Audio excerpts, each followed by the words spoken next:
تھا کہ 13 برس کا کم سن لڑکا اٹھا۔ عزیزان گرامی، آج دنیا میں یہ بات دیکھی جاتی ہے، سب سے پہلے یہ لفظ کس نے کہا، سب سے پہلے یہ چیز کہاں بنی، سب سے پہلے وہ چیز کہاں ایجاد ہوئی۔ آج ساری دنیا سے آواز آ رہی ہے، یا رسول اللہ، یا رسول اللہ، یا رسول اللہ۔ سب سے پہلے آپ کو رسول اللہ کس نے کہا؟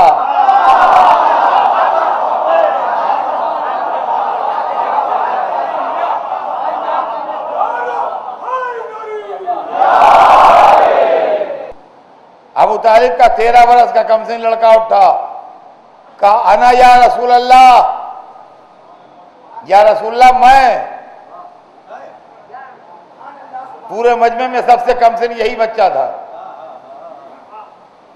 اور اس کے بعد اس نے تقریر کی، کہا گو میرا سن کم ہے، گو میرا جسم کمزور ہے، مگر میں آپ کی مدد کروں گا، آپ کے دشمنوں کی آنکھیں پھوڑ ڈالوں گا، آپ کے مخالفوں کے پیٹ چاک کر دوں گا۔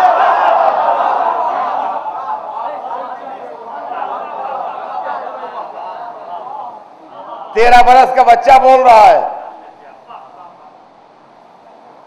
پوری زندگی تقریر میں گزارنے کے بعد اس بڑھاپے میں ہم یہ کہتے ہیں کہ بچے کی تقریر میں بچکانہ پن ہے۔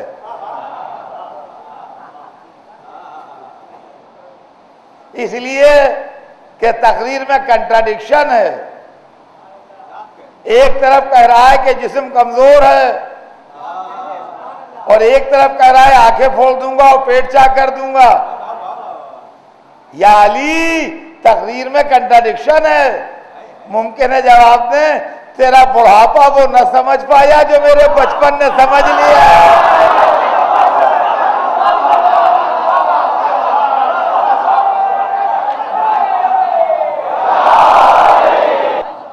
کہ بچپن کی بات کرتا ہے، غور تو دیکھ، غور سے دیکھ، بات کہا کر رہا ہوں۔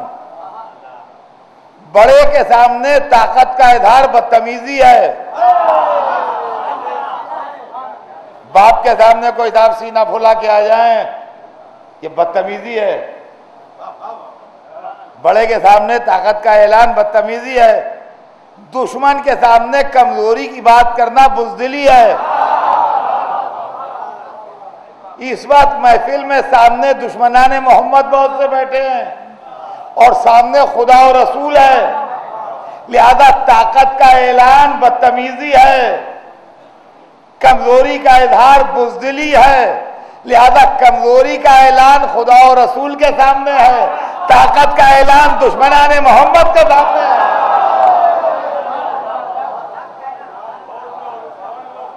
اور عزیزان گرامی، ادھر گفتگو تمام ہوئی، ادھر رسول آگے بڑھے، کلیجے سے لگایا کہ آج سے یہی میرا وصی و جانشین ہے۔ عزیزان گرامی، اب سمجھ لیجئے ہمارا بھی مسئلہ، دیکھیے ہم سید نہیں ہیں، سب کو معلوم ہے مرزا محمد حسن لکھتے ہیں، وہ تو وہاں بلائے گئے تھے خاندان والے، تو کھانے پر تو ہم بلائے نہیں گئے تھے۔ بھائی جتنے نان سید ہیں کوئی نہیں بلایا گیا تھا، سید لوگ بعد میں وہی خاندان تھا، بنی ہاشم تھا، تو کھانے پر تو بھیا ہم بلائے نہیں گئے تھے، مرزا ارزا تو بلائے نہیں گئے تھے، لیکن تاریخ کی کھڑکی سے جھانک رہے تھے کہ کیا ہو رہا ہے۔ تو جب سب کھانا پینا ہو چکا ہو، بات چیت ہوئی، تو ہم تو بھائی کافر تھے۔ یہ بھی بات سچی ہے کہ ہم کافر تھے، یہ شرمانے کی کیا بات ہے، جو فیکٹ ہے وہ ہے، اسلام آنے سے پہلے کافر تھے۔ انہوں نے کہا کہ اللہ ایک ہے، کچھ ایسے انداز سے کہا کہ بے تحاشا منہ سے نکلا لا الہ الا اللہ۔ اگر وہ اتنا کہہ کے بیٹھ جاتے تو ہم ساری زندگی لا الہ الا اللہ ہی کہتے۔ انہوں نے کہا کہ مجھے اس نے اپنا رسول بنایا ہے، 40 برس کا بے داغ کیریکٹر سامنے تھا، منہ سے بے تحاشا نکلا محمد رسول اللہ۔ اگر وہ اتنا کہہ کے بیٹھ جاتے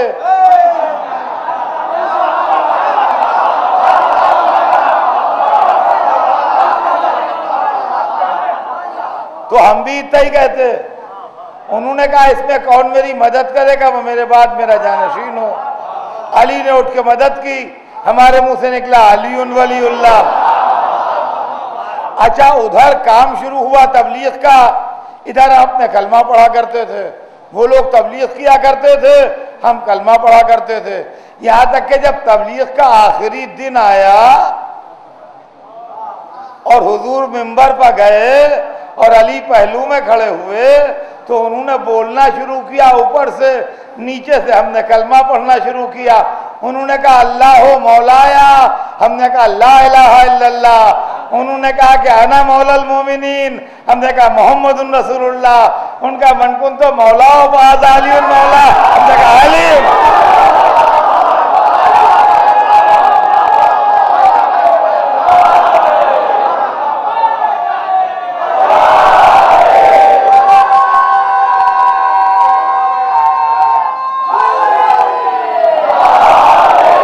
اب سنیے، ان کا خطبہ تمام ہوا، ہمارا کلمہ تمام ہوا، جبرائیل نے آ کے سرکاری مہر لگا دی، الیوم اکملت لکم دینکم۔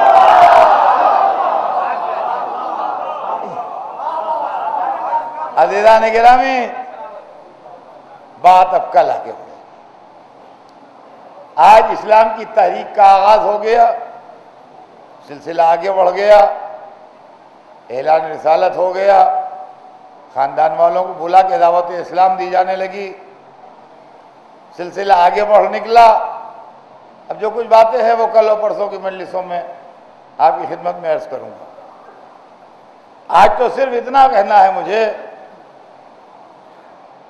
کہ ابو طالب کا بیٹا کم سن تھا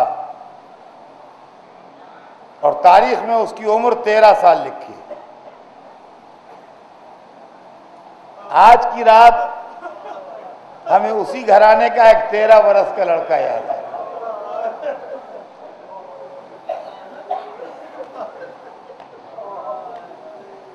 جو عاشور کی رات اپنے چچا سے پوچھ رہا ہے کہ چچا کیا دفتر شہداء میں میرا نام بھی ہے؟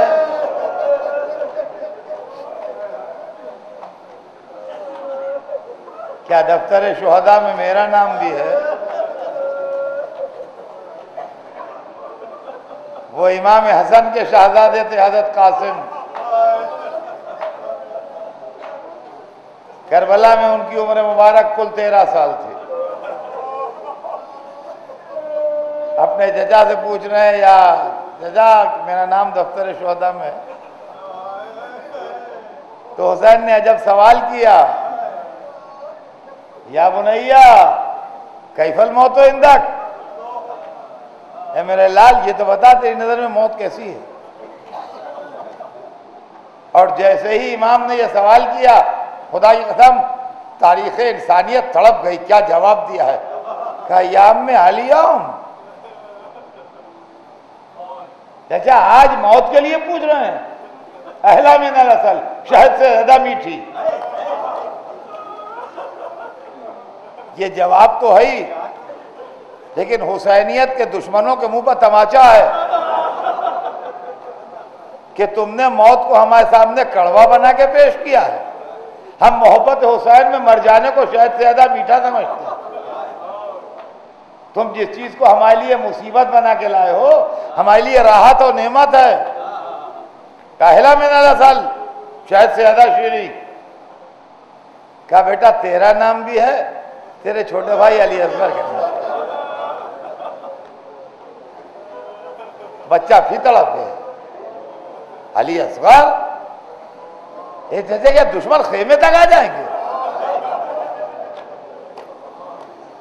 آنے والے تو تھے مگر حسین نے بتایا نہیں۔ کہا بیٹا میں ہاتھوں پر لے گئے۔ عاشور کی رات کٹی، عاشورے کا دن آیا، ہر ایک کو اجازت مل رہی ہے.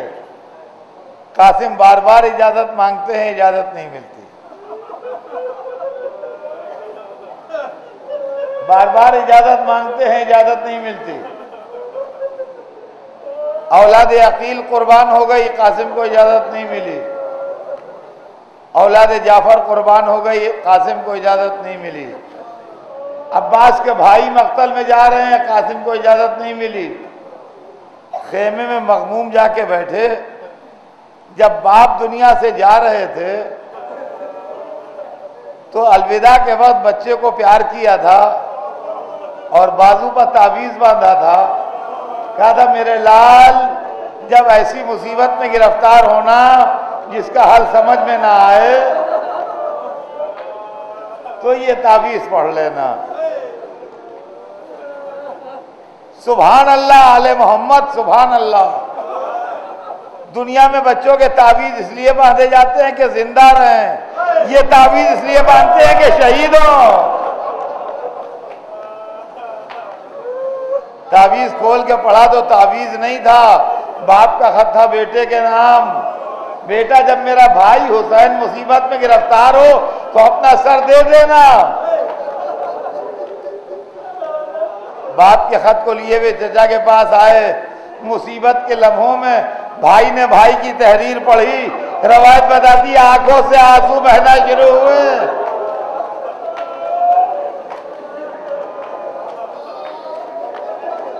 آنکھوں سے آنسو بہنا شروع ہوئے. اب حسین چپ تھے. رہوار آیا، گھوڑے پر سہارا دے کے قاسم بٹھائے گئے.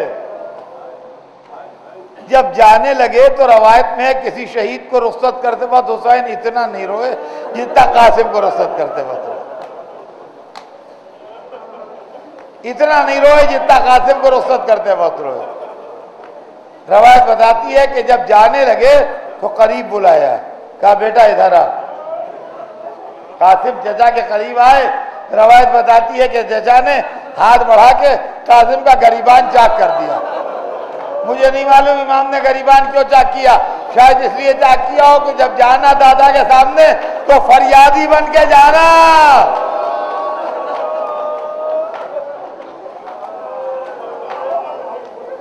تاریخ بتاتی ہے کہ 13 سال کا شہزادہ تلوار لیے ہوئے میدان میں آیا اور رجس پڑھ رہا ہے. کیا تمہیں نہیں معلوم کہ میں قاسم ہوں، حسن کا بیٹا، علی کا پوتا؟ اور تلوار چل رہی ہے اور لشکر کے ٹکڑے اڑ رہے ہیں. خدا لعنت کرے، ایک لعین نے کہا کہ یہ لوگ اس بچے سے غلط لڑ رہے ہیں، یہ سب کو مار ڈالے گا. یہ بنی ہاشم ہیں، ان کو دھوکے سے مارا جاتا ہے. اور اس کے بعد اس نے دھوکے سے قاسم کے پہلو پر نیزہ مارا. ایک مرتبہ گھوڑے پر ڈگمگانے لگے. عزیزان گرامی،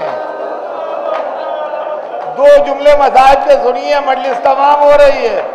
گھوڑوں پر ڈگمگانے لگے، گھوڑوں سے گرے، آواز دی اے چچا.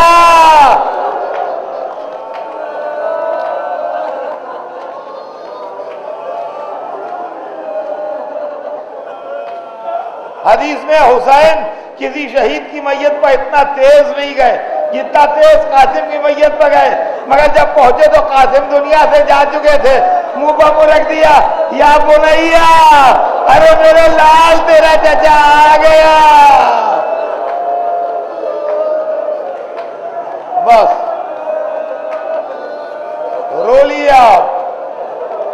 اس سے ساتھ مذاہب پڑھنے کا مجھ میں حوصلہ نہیں ہے. ایک ٹکڑا مصیبت کا 3-4 برس کے بعد پڑھتا ہوں. آج پڑھ دوں، 3-4 برس پہلے پڑھا تھا. عربی میں حسیر کہتے ہیں چٹائی کو.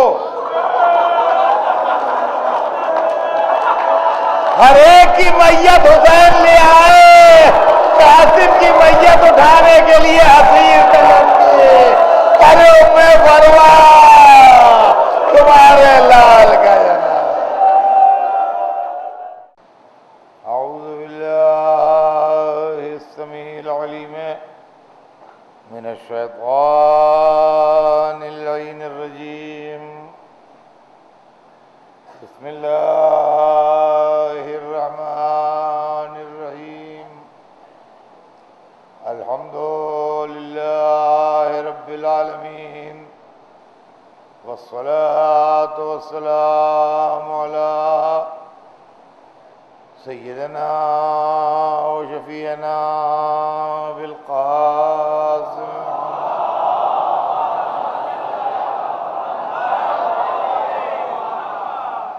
وآلہ الطیبین الطاہرین المعصومین ولعنۃ اللہ علی اعدائہم اجمعین من یومنا ھذا الی یوم الدین اما بعد فقد قال اللہ سبحانہ تبارک و تعالی فی کتابہ المبین وہو اصدق الصادقین ان الدین عند اللہ الاسلام صلوات بھیجتے ہیں محمد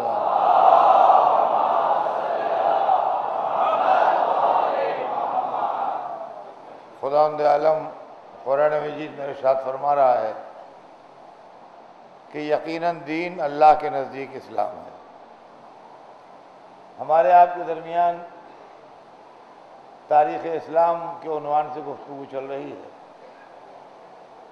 اور بات کل یہاں تک پہنچی تھی کہ اللہ کے حکم سے حضور سرور کائنات نے اپنے خاندان والوں کو جمع کیا، پہلے ان کو کھانا کھلایا اور اس کے بعد ان کے سامنے اسلام پیش کیا،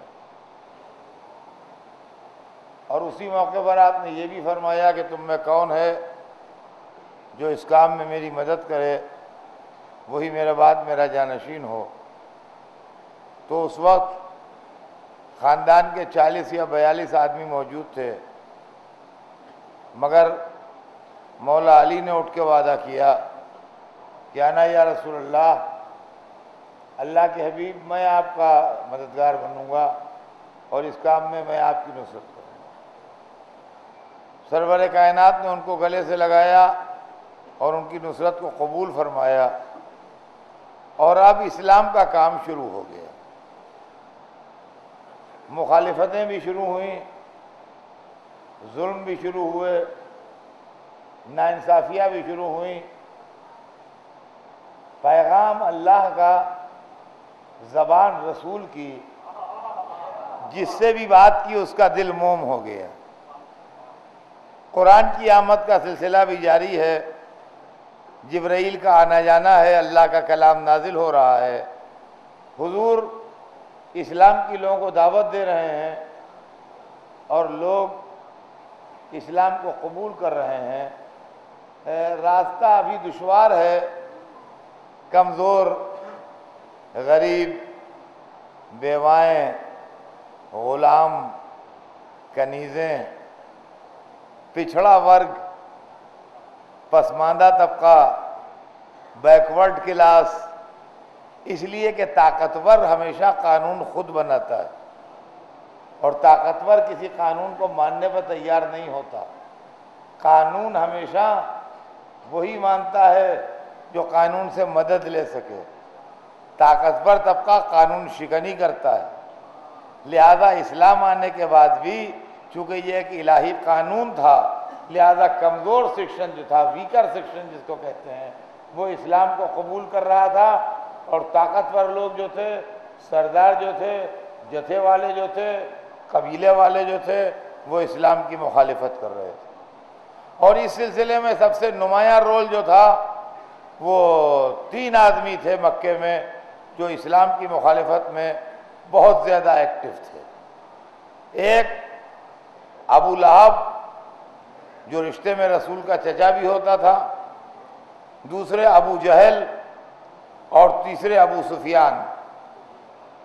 یہ 3 آدمی اسلام کی مخالفت میں بڑا لیڈنگ رول پلے کر رہے تھے اور بہت زبردست مخالفت کر رہے تھے، لیکن سرور کائنات کے اخلاق، آپ کی میٹھی زبان، آپ کے عالی کردار، آپ کی عظمت، شخصیت کی عظمت ایک ایسی تھی کہ دشمنوں کو منہ سے کوئی جملہ کہنے کی گنجائش نہ تھی، اور عزیزان گرامی، میں آپ کو ایک خاص چیز کی طرف متوجہ کر کے اپنے بیان کو آگے بڑھانا چاہتا ہوں، اور میری آواز جہاں جہاں مسلمان سن رہے ہیں، چاہے ان کا کسی فرقے، کسی نظریے اور کسی علاقے سے تعلق کیوں نہ ہو، وہ اس ملک میں رہتے ہوں یا اس ملک کے باہر کے لوگ سن رہے ہوں، میں سارے مسلمانوں کو آواز دیتا ہوں سیرت رسول کے نام پر،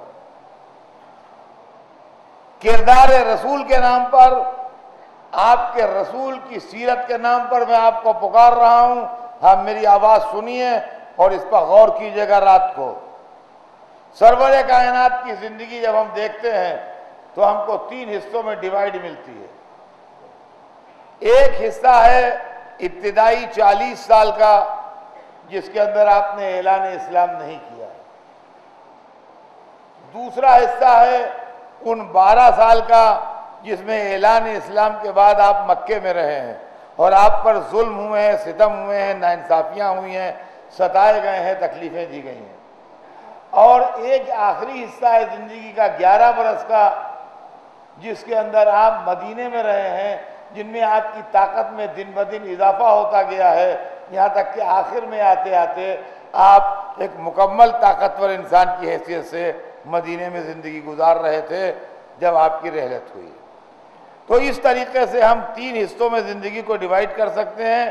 ایک حصہ مکے کی زندگی قبل اعلان رسالت، دوسرا حصہ مکے کی زندگی اعلان رسالت کے بعد، تیسرا حصہ مدینے کی زندگی، جہاں کے اوپر جا کے آپ کی حیات مبارک کی خود 11 سال کے بعد تمام ہو گئی۔ یہ 3 حصے ہیں۔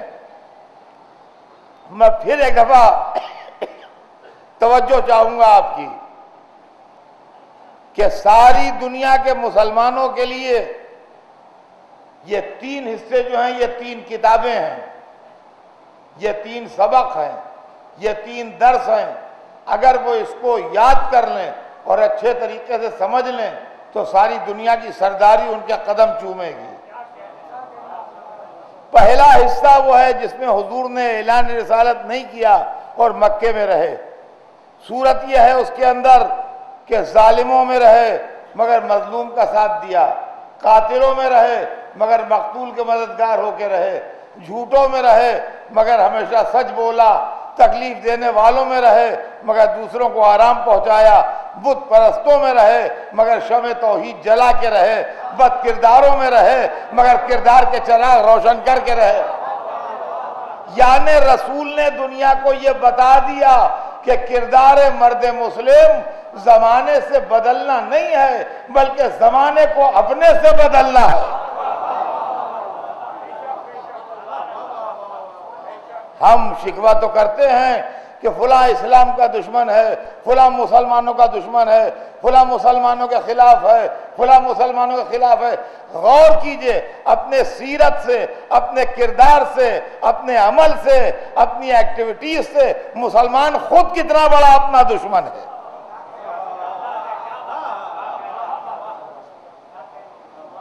ہم خود کتنے بڑے دشمن ہیں۔ تو 40 برس وہ تھے جس میں انسانیت کے چراغ روشن کیے، جس میں شرافت کی شمع جلائیں، جس میں تہذیب و اخلاق کے اعلیٰ معیار اور ہیومن ویلیوز جو بہترین اور بے مثال ہو سکتے تھے ان کو دنیا کے سامنے پیش کیا۔ یہ ہے وہ 40 سال کی زندگی جو قبل اعلان رسالت ہے۔ اس زندگی میں صورتحال یہ تھی کہ جدھر سے گزرے لوگوں نے کہا وہ سچا جا رہا ہے، جدھر سے گزرے لوگوں نے کہا وہ امین جا رہا ہے، جدھر سے گزرے کہا وہ قریش کا تارا جا رہا ہے۔ سارے کافروں نے، سارے مکے والوں نے، سارے انسانوں نے حضور کو صادق و امین کا خطاب دیا کہ کبھی جھوٹ نہیں بولیں گے یا کبھی امانت میں خیانت نہیں کریں گے۔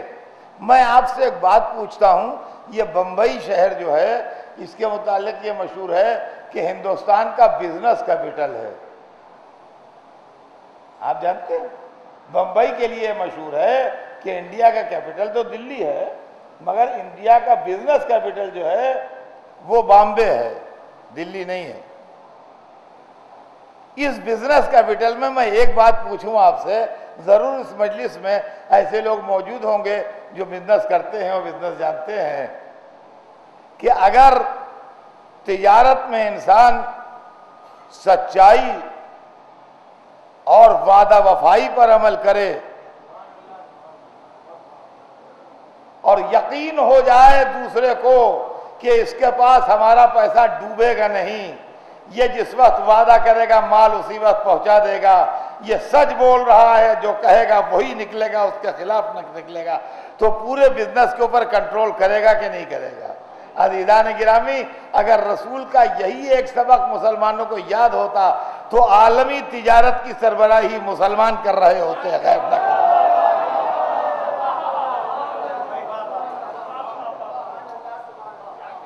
یہ دوسری زندگی تھی۔ اب آئیے زندگی کا دوسرا دور، مکے کی زندگی بعد اعلان رسالت۔ ہر آدمی دشمن ہے، ہر آدمی مخالف ہے، ہر آدمی پتھر لیے کھڑا ہے، ہر آدمی راستے میں کانٹے بچھانے کی فکر میں ہے، ہر آدمی بدتمیزی کر رہا ہے، ہر آدمی نازیبا جملے منہ در منہ سامنے آمنے یوں کہہ رہے ہیں۔ آج بہت سے ملکوں میں مسلمانوں کو یہ شکایت ہے کہ اسلام دشمن ان کے ساتھ دشمنی برت رہے ہیں۔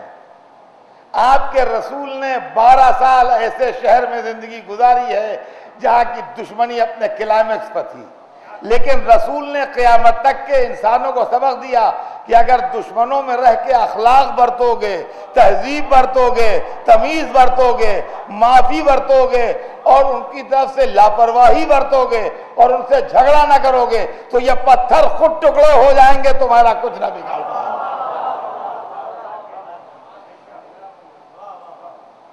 اور تیسری منزل، جب سرور کائنات کے اقتدار قدم چوم رہا تھا،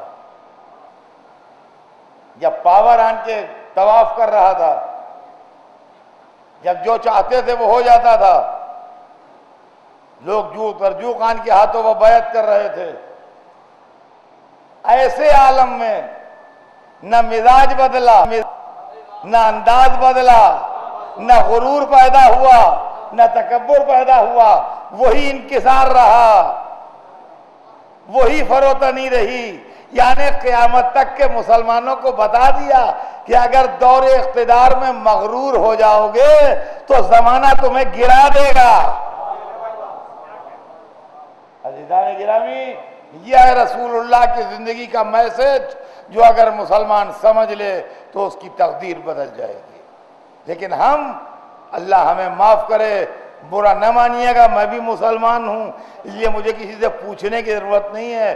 ہماری حالت یہ ہو گئی ہے اپنی جہالت کی وجہ سے، اپنی ناسمجھی کی وجہ سے، جیسے رونے بچے ہوتے ہیں کہ مٹھائی دیجئے تو رو رہے ہیں، گھمانے جائیے تو رو رہے ہیں، ٹہلنے نکلیے تو رو رہے ہیں، یہ راضی نہیں ہے کسی طرح۔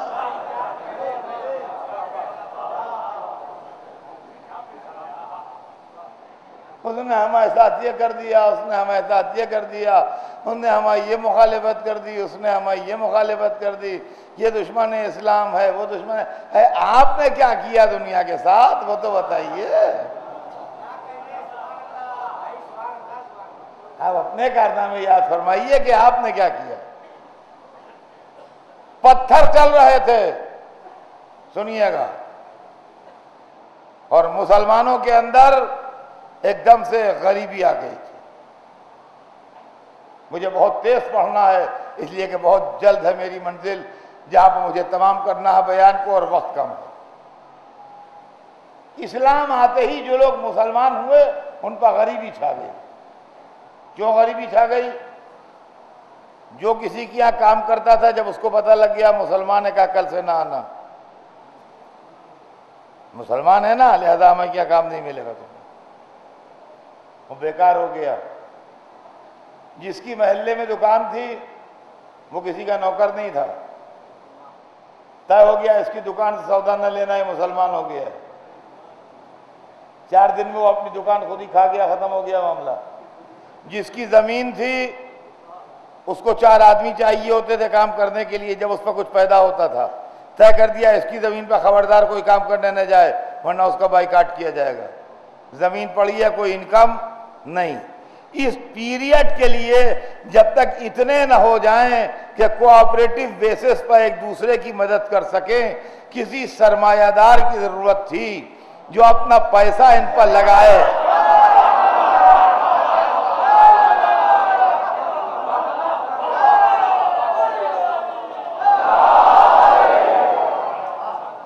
اب آپ سمجھے سچویشن؟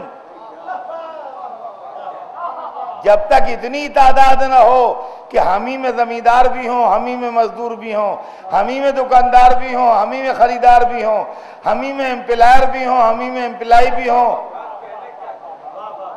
اس وقت تک ایک پیسے والا چاہیے ہے جس کے پیسے سے فاقے ٹوٹ سکیں، گھروں سے دھواں نکل سکے، زرد چہروں پر سرخی دوڑ سکے۔ لاکھوں درود اور کروڑوں سلام ام المومنین جناب خدیجہ پر۔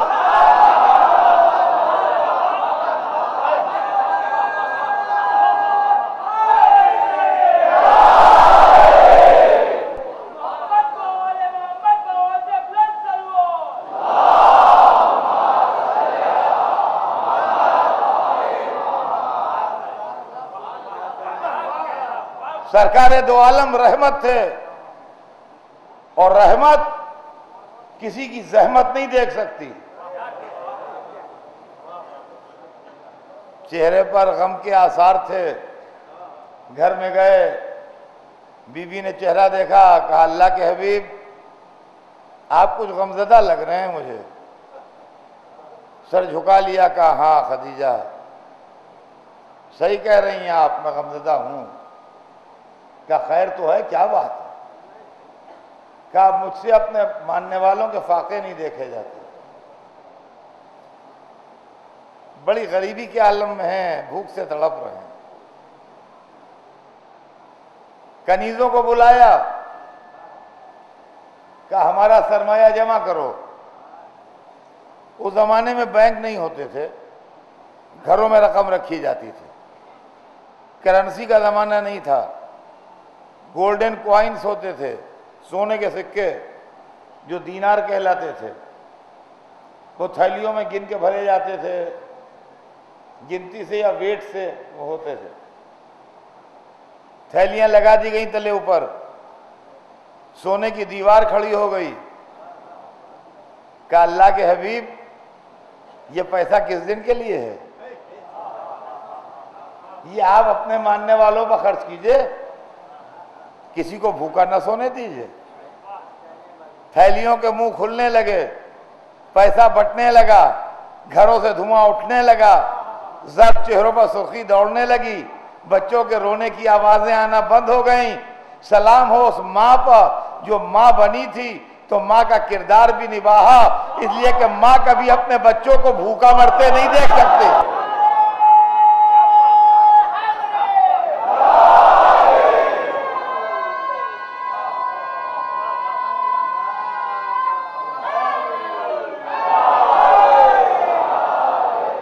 ماں کا کردار یہ نہیں ہے کہ بچے بھوکے بیٹھے رہے اور ماں پیسہ لیے بیٹھی رہے۔ پیسہ خرچ ہونے لگا، اسلام کے سلسلے آگے بڑھنے لگے، خدیجہ کی دولت کام آنے لگی۔ بڑے غضب کی بات ہے کہ آج لوگ ہم سے پوچھتے ہیں خدیجہ کے پاس کتنی دولت تھی۔ ہمارے پاس ان کا حساب تھوڑی رہتا تھا، ہم بیلنس شیٹ تھوڑی بناتے تھے ان کی جو ہم بتائیں گے کتنی دولت تھی۔ جو کتاب میں لکھا ہے آپ بھی پڑھ لیجئے، ہم نے بھی پڑھا ہے، لیکن ہاں اگر کوئی صاحب کیلکولیٹ کرنا چاہتے ہیں تو کوئی سپر کمپیوٹر لائیں، ہم ان کو طریقہ بتا دیں گے، میتھڈ ہم بنا دیں، کیلکولیٹ آپ کر لیجئے۔ اس لیے کہ جب کاروبار میں نفع ہوتا ہے تو پیسے کی قیمت بڑھتی ہے۔ اسلام کے پاس کوئی پیسہ نہیں تھا، خدیجہ نے پیسہ لگایا، اللہ نے نفع دیا۔ آج جو مسلمان روٹی کھا رہا ہو سمجھیے خدیجہ کا پیدا شامل ہے۔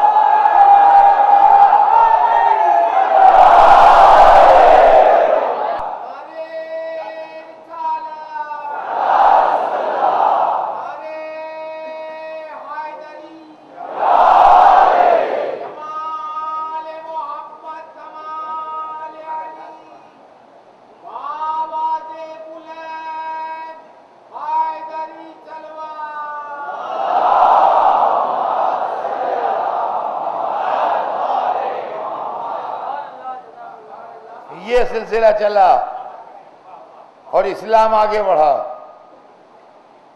تھوڑے دن اور گزرے، کافر یہ محسوس کر رہے ہیں کہ ہم جتنا اس کو پیچھے ڈھکیل رہے ہیں یہ آگے بڑھ رہا ہے. ایک دن ڈپوٹیشن آیا ابو طالب کے پاس. ڈپوٹیشن آنے سے پہلے ایک کمیٹی ہوئی اور کمیٹی میں یہ بات اٹھی کہ یہ کیوں کر رہے ہیں، آخر یہ کیوں کر رہے ہیں. ہر ایک نے اپنے ذوق و فکر کے مطابق جواب دیا. کسی نے کہا جو مالدار قسم کا تھا، پیسے کی بات ہے اور کیا ہے، پیسہ جمع کرنا چاہتے ہیں کہ فالوور جمع ہو جائیں، پیسہ دیں تاکہ یہ مالدار ہو جائیں. ارے سب پیسے کا کھیل ہے دنیا میں. دوسرے نے کہا نہیں تم غلط کہتے ہو، ان کی بیوی خود بہت پیسے والی ہیں، وہ اپنا پیسہ لگا رہے ہیں، وہ کیا پیسے کی لالچ کریں گے. کسی منچلے نوجوان نے کہا ہم سمجھتے ہیں کہیں شادی وادی کا چکر ہے، کوئی بادشاہ کی لڑکی پسند آ گئی ہے، بس یہ چکر ہے. اس پر کسی بوڑھے عرب نے کہا ہوگا کیا بک رہے ہو، وہ اس ٹائپ کے آدمی نہیں ہے. اس کے اوپر کسی نیتا ٹائپ کے عرب نے کہا ہوگا بھائی ہماری مانو تو بادشاہ بننے کا چکر ہے، یہ بادشاہ بننا چاہتے ہیں. آخر میں یہ طے ہوا کہ بھائی تینوں چیزیں لے جا کے رکھ دو، جو ہوگا وہ ایکسپٹ کر لیں گے. دوسرے دن ڈپوٹیشن ابو طالب کے پاس آیا. کہا ابو طالب ہماری طرف سے اپنے بھتیجے سے کہہ دو کہ اگر یہ لا الہ الا اللہ کا چکر پیسے کے لیے چلایا ہے تو جتنا اپنے منہ سے کہیں اتنا پیسہ ہم لا کے شام تک رکھ دیں گے. بھیک مانگ کے لائیں یا گھر بیچ کے لائیں اس سے انہیں بحث نہیں ہے، وہ اپنے منہ سے جو اماؤنٹ کہیں گے ایک پیسہ کم کیے بغیر شام تک ہم لا کے رکھ دیں گے. اور اگر کہیں شادی وادی کا چکر ہے تو جگہ بتا دیں خالی ہمیں، خالی ہمیں جگہ بتا دیں کس کی لڑکی ہے، کس کی بہن ہے، کیا ہے، کل تک اس کا بھی انتظام ہو جائے گا. اور اگر وہ بادشاہ بننا چاہتے ہیں تو بھائی ان میں بادشاہ بننے کی صلاحیت ہے اور ہم ان کی رعایا بن جائیں گے اور بادشاہ ان کو ایکسپٹ کر لیں گے. مگر یہ ہمارے خداؤں کو تو برا نہ کہیں، جیسے کام چلتا ہے ویسے چلے، بادشاہ بن جائے، ہم خود بٹھا دیں گے بادشاہ بنا کے. ابو طالب نے کہا بھائی جو تم کہہ رہے ہو میں پہنچا دوں گا. وہ بھتیجے کے پاس آئے. کہا بھتیجے کافر آئے تھے. کہ جی کیا کہہ رہے تھے؟ کہا کہ وہ یہ کہہ رہے تھے جب کافروں کے آفر سن لیے سرکار نے تو کہا کہ چچا آپ ان سے یہ کہہ دیجئے گا کہ یہ سب چیزیں تو معمولی ہیں، اگر وہ میرے ایک ہاتھ پر چاند ایک پر سورج بھی رکھ دیں گے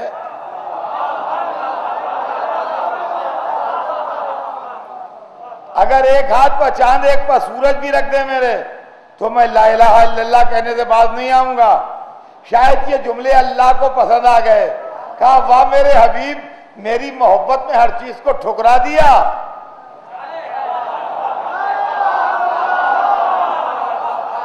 کافروں کے بس میں تو نہیں ہے کہ تمہارے ہاتھ پر چاند سورج رکھیں، میں رکھ دوں گا. ایک ہاتھ پہ سورج پلٹے گا، ایک ہاتھ پہ چاند دو.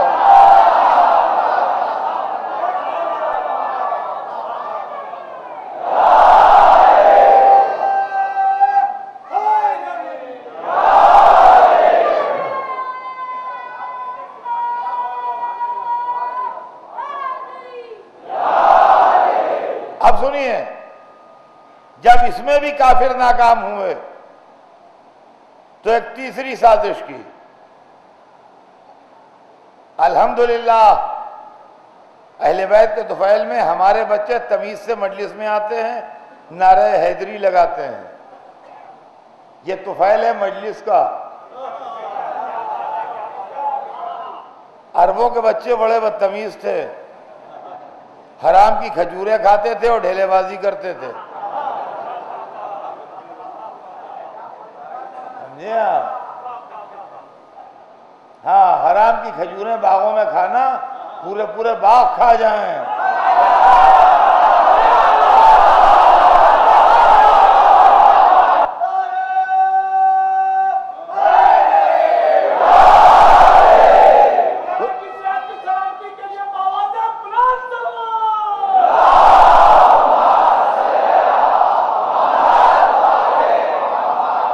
تو ایک تو بچے خود ہی شریر ہوتے ہیں، دوسرے اگر بڑوں کی شے پا جائیں تو اور قیامت ہو جاتے ہیں۔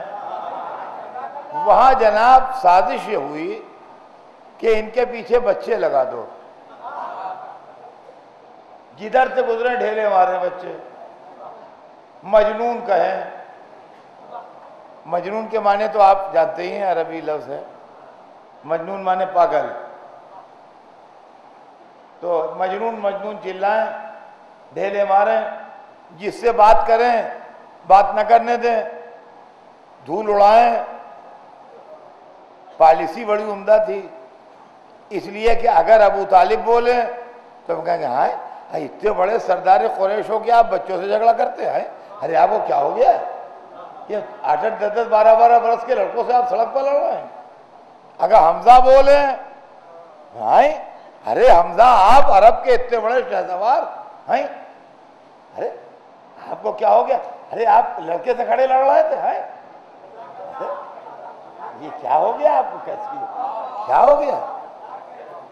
اگر یہ خود مار دیں کسی بچے کو ایک ہاتھ تو ہماری دلی مراد پوری ہو جائے،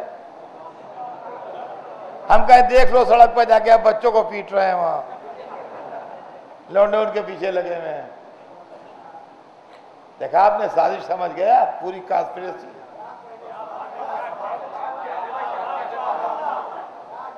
رسول گھر سے نکلے، اس گلی میں 2 3 کھڑے تھے، آ گئے، ادھر سے 2 3 نکل آئے، ادھر سے 1 2 آ گئے، ادھر سے 1 2 آ گئے، ایسا 25 30 کا غول ہو گیا پیچھے۔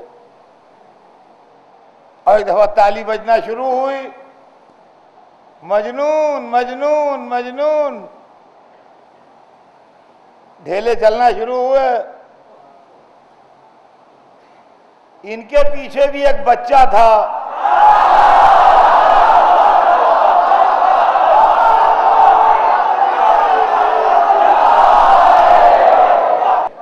ان کے پیچھے بھی ایک بچہ تھا۔ وہ ایک دفعہ گھوما اور گھوم کے اس نے لڑکوں کو گھور کے ڈانٹا کہ خبردار بھگ جاؤ یہاں سے، بدتمیزی نہ کرو۔ بچے یہ سوچے کہ ہم اتنے ہیں، یہ ایک ہے۔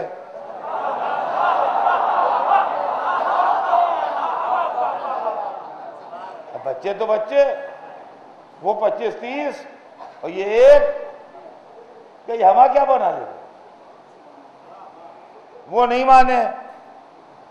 اب کی بچے نے کس کے ڈانٹا، جب نہیں مانے تو زیادہ زور سے ڈانٹا، تو کوئی تگڑا سا عرب لڑکا پلٹ پڑا، کیا بنا لو گے تم؟ پلٹا ہو، ایک ہاتھ پڑا تو وہ گرا، اس کی حمایت کو 2 3 آئے، وہ پیٹے، اس کی حمایت کو 10 5 آئے، وہ پیٹے۔ اب بچے ہی تھے، کوئی ٹرینڈ آرمی تو تھی نہیں۔ تھوڑی دیر میں سب بھاگ گئے، میدان صاف ہو گیا، کہا بسم اللہ آپ تبلیغ کیجئے، یہ سب اپنا کام کیجئے۔ اب یہ پٹے ہوئے اپنے گھر گئے، تو بچہ ہوتا تو بچہ ہے صاحب، مگر بڑا سیانہ ہوتا ہے، کبھی اپنی خطا نہیں بتاتا، سمجھے آپ؟ وہ نالی میں پانی بھرا ہے، اس کے اندر ڈھیلا مارے گا اور آپ کے کپڑوں پر چھینٹیں پڑیں گی۔ جب آپ ایک ہاتھ مار دیں گے تو روتا ہوا جائے گا کہ ہم کھڑے تھے گلی میں، انہوں نے ہاتھ مار دیا، یہ نہیں کہے گا ہم نے پورے کپڑے ان کے گندے کر دیے۔ اب یہ پٹے ہوئے اپنے اپنے گھر گئے، وہاں جناب ان کی مائیں تھیں، ان سے کہا کیا ہوا بیٹے؟ ان کا علی نے مارا۔ گھوسا مار دیا، پسلی پر دم نکلا جا رہا ہے، ان کو اٹھا کے پٹک دیا، ہماری کونی ٹوٹی جا رہی ہے، ہمارا گھٹنا پھوٹ گیا۔ اب وہ جناب ظاہر ہے کہ بچے جس کے پٹیں گے تو ماں اس کی غصہ تو کرے گی، تو فطری بات ہے۔ اور آپ یہ سمجھ لیجئے کہ دنیا میں یہ میں پوری دنیا گھومے ہوئے ہوں، یہ میں آپ سے بتا دوں، پورا گلوب میں گھومے ہوئے ہوں مولا کے صدقے میں۔ پوری دنیا میں سب سے سیدھی عورتیں جو ہیں وہ انڈین عورتیں ہیں، سب کانٹیننٹ کی۔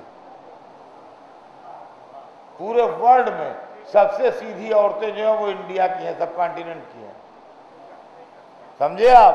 یہ میرا تجربہ ہے، ایسے نہیں کہہ رہا ہوں، دلیل بھی سن لیجئے۔ دلیل اس کی ہے کہ یہ روٹی پکاتی ہیں، ورنہ دنیا میں کوئی عورت روٹی نہیں پکاتی،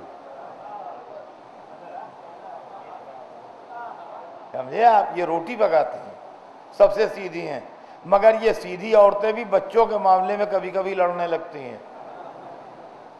تو جب ہندوستان کی سیدھی عورتیں ہیں جن کو گو ماتا کہیے، یہ بچوں کے معاملے میں لڑنے لگتی ہیں، تو عرب کی وہ زبردست عورتیں جو میدان میں آ جائیں،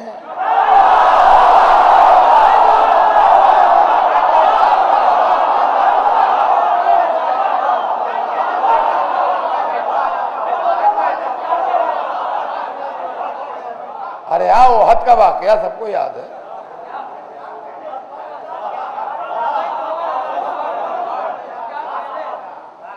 دن بھر کوسا انہوں نے، اے لات علی کو مار ڈال، اے حبل علی کو پٹک دے، اے عزا علی کی جان لے لے، اے منات علی کو چبا جا، اس لیے کہ جو جس مذہب کا ہوتا ہے اسی کا تو کوستا ہے۔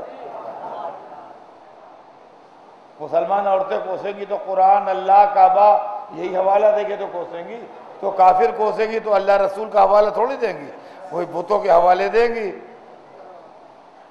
اب وہ بتوں کے حوالے سے کوس رہی ہیں کہ علی کو مار ڈال، علی کو سمجھ لے۔ اچھا وہ خود بیچارے ڈرے بیٹھے ہیں، کہتے ہم سے کیا کہہ رہی ہو، جس دن ادھر نکل آئے ہمارا خاتم آئے۔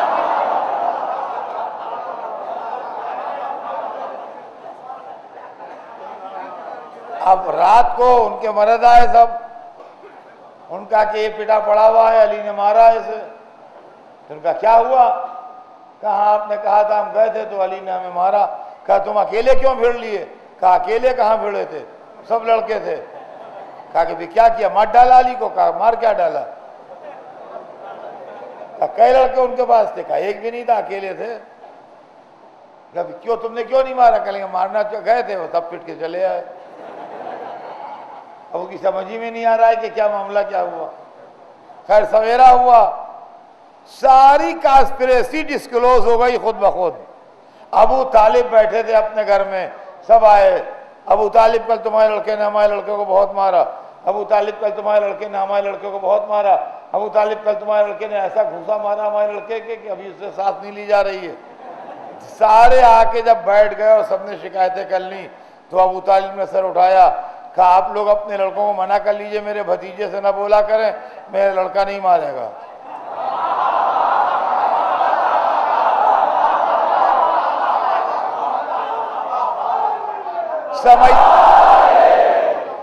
سمجھدار باپ نے بیٹے کا مزاج بتا دیا، دنیا دشمنی ہے، محمد چھوڑ دے، علی ہاتھ اٹھانا چھوڑ دے گا۔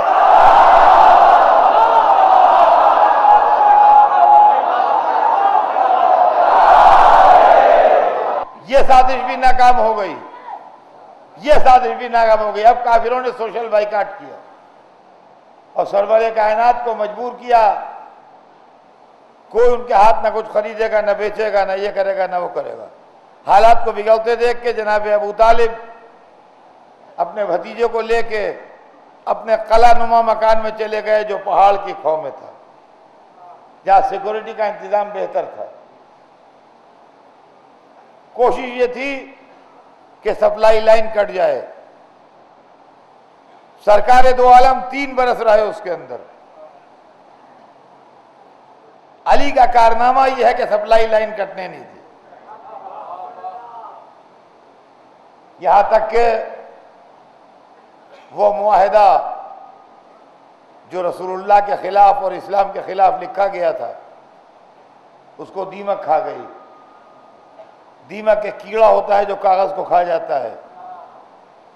سرور کائنات نے چچا سے کہا چچا جا کے ان سے کہیے کہ اس کاغذ کو دیمک کھا گئی ہے, اس پر صرف اللہ کا نام لکھا رہ گیا ہے, باقی سب کھا گئی ہے.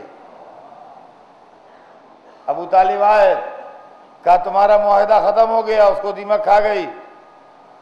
کہا وہ صندوقچی میں بند کیا ہوا کعبے کے اندر رکھا ہے. کہا نکال کے دیکھ لو, میرے بھتیجے نے خبر دی ہے. کہا چلو ابھی دیکھے لیتے ہیں, تمہارے بھتیجے کی سچائی معلوم ہو جائے گی. کاغذ نکالا گیا, سارا کاغذ غائب تھا, صرف لفظ اللہ چمک رہا تھا.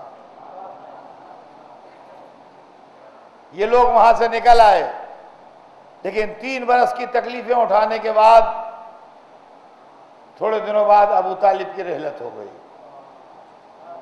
اور ابو طالب کی رحلت کے بعد چند دن کے بعد بی بی خدیجہ کی رحلت بھی ہو گئی. جب رسول کے ان دونوں ناصروں کی رحلت ہو گئی تو اللہ نے اپنے رسول کو حکم ہجرت دیا. عزیزان گرامی, مجھے یقین ہے کہ اللہ مکے میں رہ کے اپنے رسول کی حفاظت کر سکتا تھا, اس کو ضرورت نہیں تھی کسی. وہ اللہ جو موسیٰ کو فرعون کے محل میں پلوا دے, کیا محمد کو مکے میں نہیں پلوا رکھ سکتا تھا؟ لیکن میرا عقیدہ ہے کہ حکم ہجرت جو ہے یہ مشیت کا خراج عقیدت ہے ابو طالب و خدیجہ کو. اگر رسول مکے میں رہ جاتے تو لوگ کہتے ابو طالب کا اثر تھوڑی تھا, خدیجہ کی دولت تھوڑی تھی, وہ تو اس کے بعد بھی رہے. ابو طالب و خدیجہ کے اٹھنے کے بعد حکم ہجرت اس بات کی دلیل ہے کہ مشیت چاہتی ہے کہ ابو طالب و خدیجہ کی عظمت واضح. کافروں نے ایک دن طے کیا کہ رسول اللہ کو قتل کریں گے, اور پالیسی یہ بنی کہ ہر قبیلے کا ایک آدمی ایک تلوار لگائے ان کے جسم پر, تاکہ خون رسول پورے قریش میں بڑھ جائے اور قریش کو, بنی ہاشم کو پورے قریش سے لڑنے کی ہمت نہ ہو. تجویز طے ہو گئی, بس ایک کسر تھی, کوئی بنی ہاشم کا بھی مل جاتا اگر تو ذرا سا اخلاقی دھبا جو پڑ رہا ہے یہ بھی نہ پڑتا. چلیے خیر سے ایک بنی ہاشم کے بھی مل گئے, حضرت ابو لہب. وہ دشمنی محمد میں تیار ہو گئے کہ ایک تلوار بنی ہاشم کی طرف سے میں لگاؤں گا. اس واقعے کو دیکھ کے ہمارا دل بہت دکھا. ہم نے سوچا کہ اللہ اللہ کیا وقت آ گیا, قتل رسول کے لیے جمع ہوں تو محمد کا بنی ہاشم کا نمائندہ بلایا جائے, اور مسند محمد کے لیے جمع ہوں تو بنی ہاشم کا نمائندہ نہ بلایا جائے.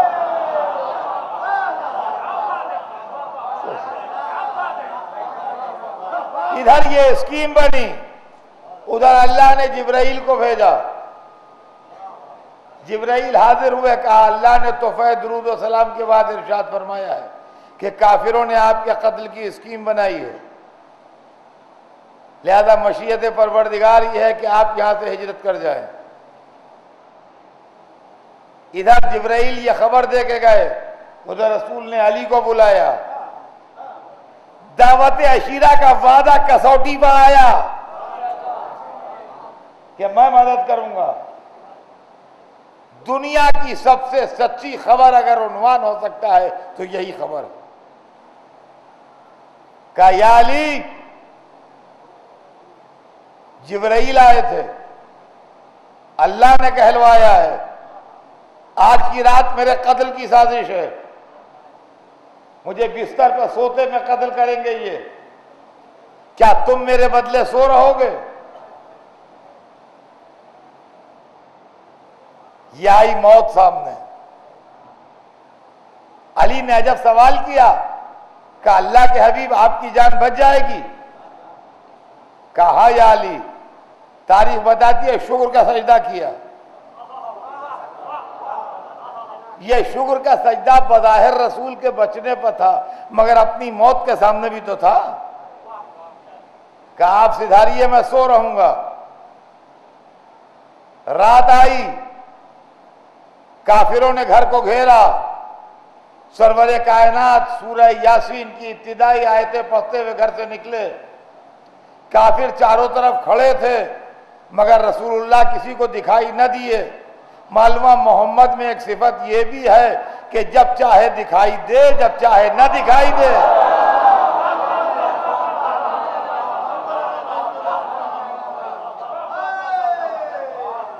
انہی کے درمیان سے گزر گئے اور رسول کی سبز چادر اوڑھ کے علی بستر پر لیٹے، اور لیٹے تو تاریخ کہتی ہے سو گئے۔ یا علی کسی بات پر تعجب نہیں ہے، وعدہ کیسے کیا تعجب نہیں ہے، لیٹے کیسے تعجب نہیں ہے، چادر کیسے اوڑھی حیرانی نہیں ہے۔ جب آدمی ایک بات طے کر لے تو سب ہو سکتا ہے، سو کیسے گئے؟ یا علی آپ تو زیادہ سونے کے عادی نہیں ہیں، آپ کی راتیں تو جاگ کے گزرتی ہیں، رات کے ابتدائی حصے عبادتوں میں گزرتے ہیں، رات کے درمیانی حصے غریبوں تک کھانا پہنچانے میں گزرتے ہیں، رات کے آخری حصے مناجات میں گزرتے ہیں۔ آپ تو رات رات بھر جاگنے کے عادی ہیں، سو کیسے گئے مولا؟ نیند کیسے آ گئی؟ ممکن ہے جواب دیں جاگنے کا راز سمجھ لے، سونے کا راز خود معلوم ہو جائے گا۔ یا یاد خدا میں جاگتا ہوں یا حفاظت رسول میں جاگتا ہوں، آج خدا متوجہ ہے، رسول محفوظ ہے۔ نیند آ گئی، علی سو گئے۔ ادھر علی سوئے، ادھر خریدار چلا، اور جب چلا تو خریدار معمولی نہیں تھا، بادشاہ بھی ہے، جوہری بھی ہے، عادل بھی ہے۔ بادشاہ ہے بہترین مال لے گا، جوہری ہے پرکھ کے لے گا، عادل ہے قیمت برابر کی دے گا۔ اور جب چلا تو اپنے خزانے سے 2 ہیرے لے کے چلا، ایک کو پایتی رکھا، ایک کو سرہانے۔ اس ایک کی چمک دمک کے سامنے دونوں ماند ہو گئے۔ اب یہ ہوا کہ یہ مال تو ہم خریدیں گے۔ حسب دیکھا، نسب دیکھا، خاندان دیکھا، نسل دیکھی، دور مصیبت دیکھا، دور راحت دیکھا، کہا یہ مال ہمارے لائق۔ اب عدالت کے ڈپارٹمنٹ میں گیا قیمت لگانے کو، کہا جنت دے دیں؟ کہا کم ہے، وہ تو اس کی روٹیوں میں تل جائے گی۔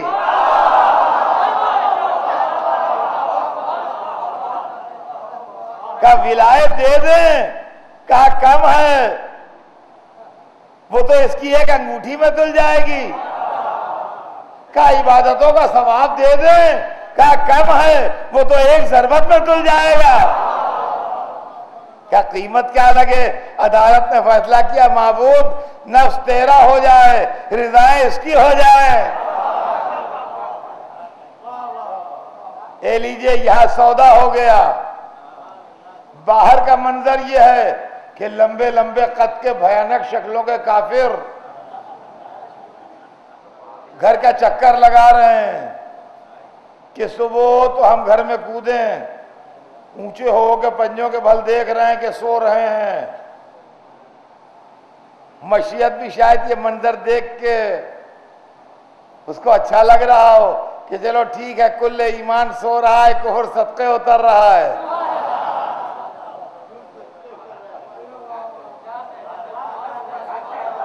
یہ رات بھر دیکھ یہ چکر میں ہے، اور ادھر نفس کا سودا ہو گیا۔ اب نفس ہو گیا اللہ کا، رضائیں ہو گئی علی کی۔ بس اب ایک جملہ سنیے، آج کا بیان تمام ہو۔ اب حیرت نہ کیجیے گا اس بات پر، علی نے نفس بیچا، شادی بعد میں ہوئی، نفس پہلے بکا. جب کسی مال میں خریدنے کے بعد اضافہ ہو تو نئے مالک کا ہوتا ہے. نسل علی میں جتنے علی ہوں گے سب خدا کے ہاتھ بکے ہوئے ہوں گے، اور نسل علی میں جتنے وارث علی ہوں گے سب مرضی کے مالک ہوں گے. اب یہ حیرت نہ کیجیے گا کہ علی تو شہید ہو گئے، آج بھی مجھ سے مانگتے ہیں تو مل جاتا ہے. علی تو مر گئے، آج بھی ان سے مانگتے ہیں تو مل جاتا ہے. حسین تو قتل ہو گئے، آج بھی ان سے مانگتے مل جاتا ہے. ارے وہ قتل ہو گئے، رضائیں تھوڑی قتل ہوئی ہیں.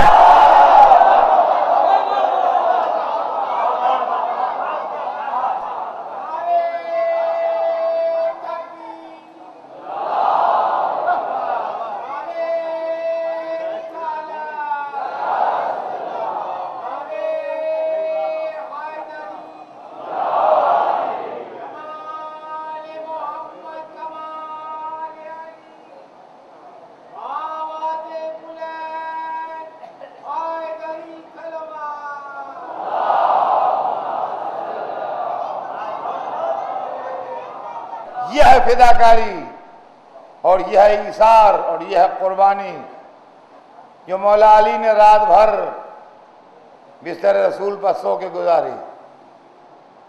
اور اس کے بعد سودا ہوا اللہ اور بندے کے بیچ، اور سیل ڈیڈ کو قرآن نے رجسٹرڈ کر دیا تاکہ کوئی انکار نہ کر سکے اور کسی طرح کی گڑبڑ نہ ہو.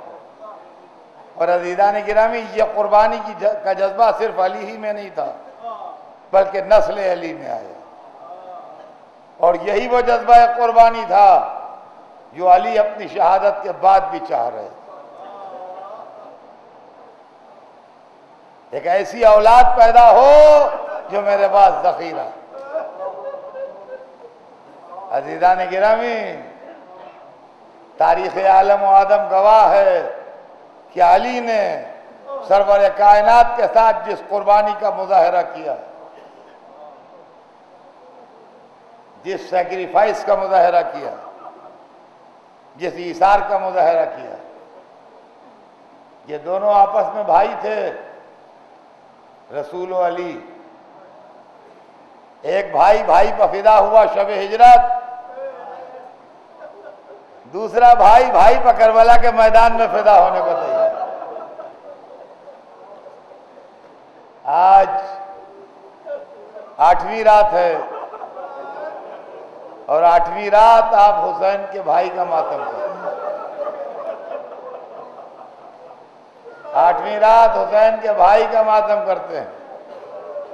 ہماری جان نثار حسین کے بھائی، سکینہ کے چچا، زینب کے پردے کے محافظ، سیدانیوں کے دل کی ڈھارس، حسین کے لشکر کے علمدار. عزیزان گرامی، تاریخ عالم و آدم گواہ ہے کہ عباس کا جیسا ایثار، عباس کی جیسی قربانی نہ ملی ہے نہ ملے گی.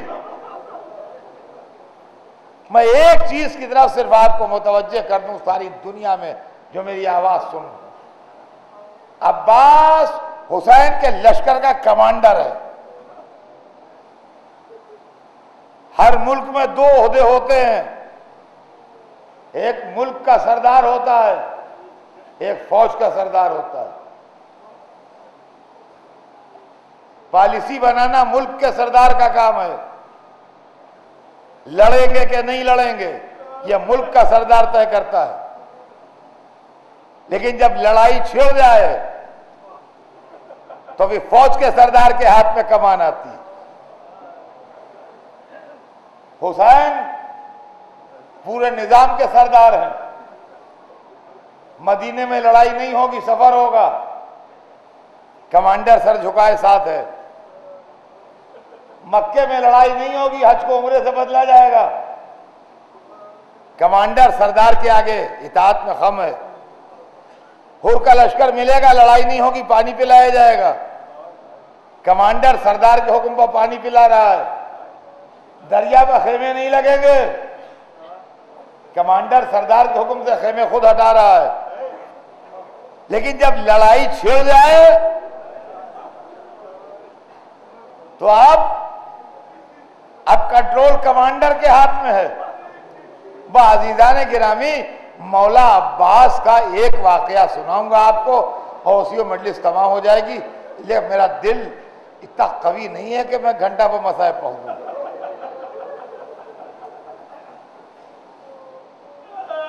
دل ٹوٹا ہوا ہے، رو رہا ہے۔ سنیے، یہ مجمع بہت بڑا مجمع ہے، ہزاروں کا مجمع ہے۔ میں کہتا ہوں کہ اتنے بڑے مجمع کو جو اس مسجد میں ہے، جو دنیا میں سب سے کم یزیدیوں نے تعداد یزید کے لشکر کی لکھی ہے، جو انتہائی پکے یزیدی ہیں، مورخ، انہوں نے 30,000 لکھا ہے، گھٹا کے لکھا ہے، بہت زیادہ ہے 30,000 سے، مگر جو دشمن حسین ہیں انہوں نے یزید کو ہلکا کرنے کے لیے اس کے ظلم کو تعداد 30,000 لکھی ہے، 30,000۔ میں آپ سے یہ پوچھتا ہوں کہ اس مسجد کے اندر اتنے لوگ جمع ہیں، اگر 30,000 کی ٹرینڈ آرمی حملہ کر دے اس کے اوپر تو کیا آپ کے بس میں ہے کہ کون پہلے مارا جائے گا کون بعد میں؟ کیا آپ کے بس میں ہے کہ آپ یہ چاہیں کہ جو بمبئی کے لوگ ہیں وہ پہلے مار دیے جائیں، جو مہمان آئے ہیں وہ بعد میں مارے جائیں، جو امتی ہیں وہ پہلے مار دیے جائیں، جو سید ہیں وہ بعد میں مارے جائیں؟ عزیزان گرامی، کنٹرول نہیں ہو سکتا کہ کون آدمی کب مار دیا جائے گا اور کون بچ جائے گا۔ ایک طرف 72 اور بقول دشمن، دوسری طرف کم از کم 30,000۔ اب کمانڈر کی ہم تعریف کریں یا نہ کریں کہ عصر عاشور تک لڑائی یزید والوں کے کنٹرول میں نہیں رہی، عباس کے کنٹرول میں رہی۔ پہلے اصحاب کام آئے، پھر عزیزوں کی باری آئی، اولاد عقیل کام آئی، اولاد جعفر کام آئی، علی کے بیٹے کام آئے، حسن کے لال کام آئے، آخر میں عباس آئے۔ آقا مجھے اجازت دے دیجئے۔ اجازت تو نہیں ملی، پانی لانے کے لیے مشکیزہ ملا، آج تک علم میں مشک سکینہ بندھی ہے۔ عزیزان گرامی، آوازیں بلند ہیں آپ کی، آج تک علم میں مشک سکینہ بندھی ہے، چچا اور بھتیجی کی محبت کی نشانی۔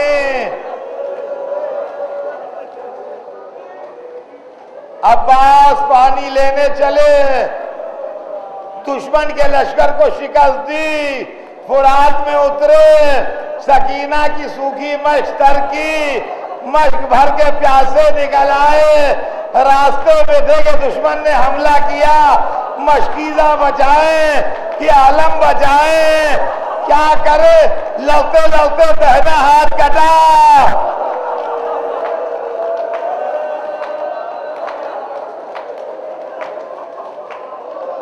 بائیں ہاتھ سے مقابلہ کیا، بایاں ہاتھ کٹا، روایت میں مشکیزوں کو سینے سے بچایا۔ سینے سے کیسے بچایا سنیں گے آپ۔ مشکیزہ گھوڑے کی پشت پر تھا، عباس نے سینہ ٹیک دیا، تیر آ رہے تھے، عباس کو لگ رہے تھے، آ رہے تھے، لگ رہے تھے، ایک دفعہ تیر مشکیزے پر لگا، گھوڑوں پر ڈگمگائے، آقا میں نے جان نثار کی، حسین نے کمر پکڑی، ارے میرے بھائیا، ارے میرے بھائی، ارے میرے عباس۔ بسم اللہ الرحمن الرحیم، الحمد للہ رب العالمین، والصلاة والسلام علی سیدنا و شفیعنا ابی القاسم محمد وآلہ الطیبین الطاہرین المعصومین، ولعنۃ اللہ علی اعدائہم اجمعین من یومنا ھذا الی یوم الدین۔ اما بعد، فقد قال اللہ سبحانہ تبارک و تعالی فی کتابہ المبین وهو اصدق الصادقین ان الدین عند اللہ الاسلام. صلوات بھیجتے ہیں محمد.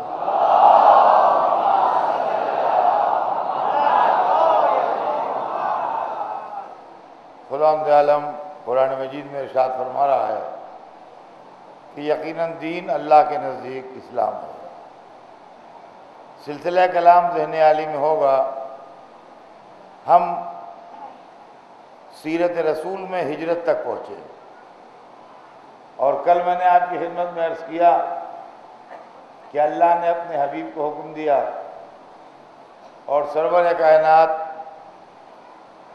مکے سے ہجرت فرما کے مدینے تشریف لے گئے. مدینے میں لوگوں نے استقبال کیا، مدینے میں لوگوں نے آنکھیں بچھائیں، مدینے میں لوگوں نے دل بچھائے.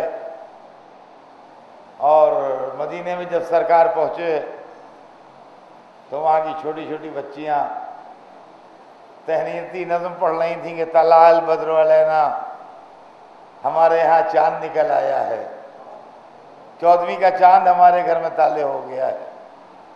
اس طریقے سے سرور کائنات مدینے پہنچ گئے اور مدینے پہنچنے کے بعد اسلام کی تبلیغ شروع کر دی. مدینے میں حالات بہتر تھے، مدینے میں مخالفت کا وہ زور نہیں تھا. کچھ سازشیں تھیں، کچھ کانسپریسیز تھیں. یہودی لوگ کچھ سازشیں کر رہے تھے مدینے میں، کافر لوگ کچھ سازشیں کر رہے تھے مدینے میں، مگر مسلمانوں کو وہ تکلیفیں جو مکے میں پہنچ رہی تھیں مدینے میں ان تکلیفوں کا سامنا نہیں تھا. حضور تبلیغ میں مصروف ہوئے اور اسلام کا پھیلاؤ دن دونا رات چوگنا ہونے لگا. لیکن جو خبریں مکے جانے لگیں مدینے میں کامیابیوں کی تو مکے میں اضطراب بڑھنے لگا. ادھر تاریخ یہ بتاتی ہے کہ سرور کائنات نے اپنی امانتیں مولا علی کے حوالے کی تھیں اور یہ کہہ کے مکے سے چلے گئے تھے کہ میرے جانے کے بعد یہ امانتیں تم لوگوں تک پہنچا دینا. تاریخ بتاتی ہے کہ رات گزری، ہجرت کی رات گزری اور سویرا ہوا. ہجرت کے معنی خالی مائگریشن ہی نہیں ہے، ہجرت کے معنی بڑے وسیع ہیں. ہم نے ہجرت کے معنی یہ لے لیے ہیں کہ کوئی آدمی بمبئی سے پونا چلا گیا تو اس نے ہجرت کی، کوئی لکھنؤ سے بمبئی چلا آیا تو اس نے ہجرت کی.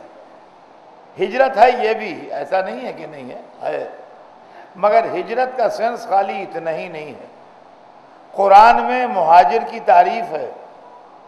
اللہ مسلمان کو مرد مہاجر دیکھنا چاہتا ہے. ہجرت کرنے والوں کی مدح قرآن و حدیث میں ہے. اب اگر ہم لکھنؤ میں رہتے ہیں اور وہاں ہمیں کوئی زحمت نہیں ہے، اپنے مذہب کی انجام دہی میں کوئی پریشانی نہیں ہے، کوئی ہماری جان نہیں لے رہا ہے، کوئی ہمارے خطرہ نہیں ہے، تو ہم ہجرت کیوں کریں؟ اور جب ہم ہجرت نہیں کریں گے تو ثواب ہجرت بھی ہمیں نہیں ملے گا. اچھا ہجرت کریں تو کیوں کریں؟ سچویشن ہی نہیں آ رہی ہے ہجرت کی، تو ہجرت کریں کیسے؟ تو معبود ہجرت کے ثواب بھی تو نے بتائے، اور ہمارے لیے لکھنؤ میں رہتے ہوئے وہ سچویشن نہیں آئی یا بمبئی میں رہتے ہوئے وہ سچویشن نہیں آئی کہ ہمیں اپنے مذہب کی انجام دہی میں مشکل ہو، ہماری جان کو خطرہ ہو، ہم اللہ کا نام نہ لے سکتے ہوں، تو ہم کیسے ہجرت کر جائیں، خواہ مخواہ چلے جائیں؟ تو یہ نہیں ہے مطلب ہجرت کا. ہجرت اس کے علاوہ بھی ہے، اور وہ ہجرت یہ ہے کہ آدمی بری صفتوں سے اچھی صفتوں کی طرف ہجرت کرے، ظلم سے عدل کی طرف ہجرت کرے، بدی سے نیکی کی طرف ہجرت کرے، شر سے خیر کی طرف ہجرت کرے، کفر سے اسلام کی طرف ہجرت کرے. اگر آدمی اچھائیوں کی طرف جاتا ہے اور برائیوں کو چھوڑتا ہے تو اپنے گھر میں بیٹھے بیٹھے مہاجر ہے، اپنے گھر میں بیٹھے بیٹھے مہاجر ہے۔ چنانچہ شب ہجرت 2 ہجرتیں ہوئیں، شب ہجرت 2 ہجرتیں ہوئیں۔ حضور نے ہجرت کی مکے سے مدینے کی طرف، اور علی نے بستر رسول پر لیٹے لیٹے ہجرت کی، علی نے بستر رسول پر لیٹے لیٹے ہجرت کی۔ جب لیٹے ہیں تو نفس علی علی کا تھا، جب جاگے ہیں تو ہجرت کر کے اللہ تک پہنچ چکا تھا۔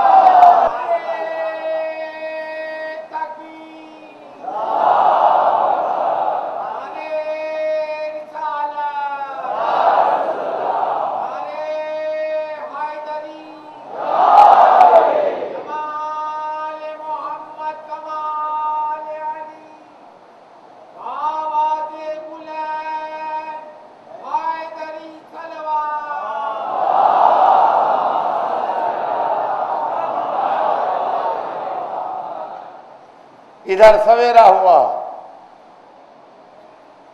کافر رسول کے گھر میں کودے، سونے والے نے چادر الٹی، نظر سے نظر لڑی، بڑھے ہوئے قدم رکے، کسی بھیانک شکل کے کافر نے آگے بڑھ کے پوچھا کہاں ہے تمہارے بھائی؟ جتنا ڈانٹ کے اس نے پوچھا تھا اس سے زیادہ ڈانٹ کے جواب دیا میرے حوالے کیا تھا جو لینے آیا ہے۔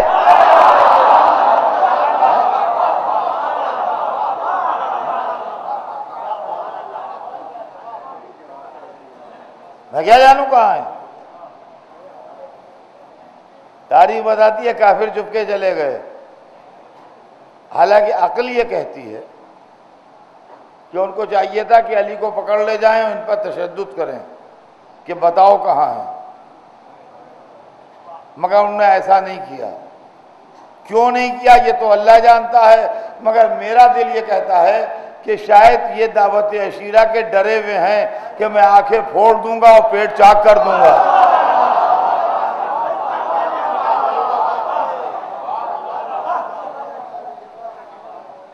سرور کائنات نے کی امانتیں جو تھیں کافروں کی، علی نے وہ سب ایک ایک کو جس کی تھیں وہ پہنچائیں، اور اس کے بعد سواری کا بندوبست کیا تو بمشکل 3 اونٹ مہیا ہوئے۔ حالات خراب تھے، زمانہ مخالف تھا، بڑی دشواریاں تھیں، خیر بہرحال کسی طرح سے 3 اونٹ مہیا ہوئے۔ 3 خواتین تھیں جن کو علی کو اپنے ساتھ لے جانا تھا، اور اتفاق کی بات یہ ہے کہ تینوں بیویوں کا نام فاطمہ تھا، فاطمہ بنت اسد، فاطمہ بنت حمزہ، فاطمہ بنت محمد۔ جناب فاطمہ زہرا رسول اللہ کی صاحبزادی، ایک جناب فاطمہ حمزہ کی صاحبزادی کا نام تھا، وہ بھی ساتھ تھیں، اور فاطمہ بنت اسد مولا علی کی والدہ۔ 3 اونٹ مہیا ہوئے، ان تینوں اونٹوں پر ہماریاں رکھ کے 3 بیویاں بیٹھیں، مولا علی اور 2 رہبر، یہ پیدل چلے۔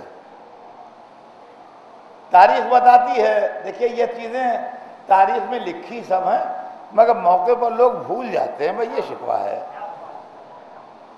کہ لکھا نہیں تو میں پڑھ کہاں سے رہا ہوں۔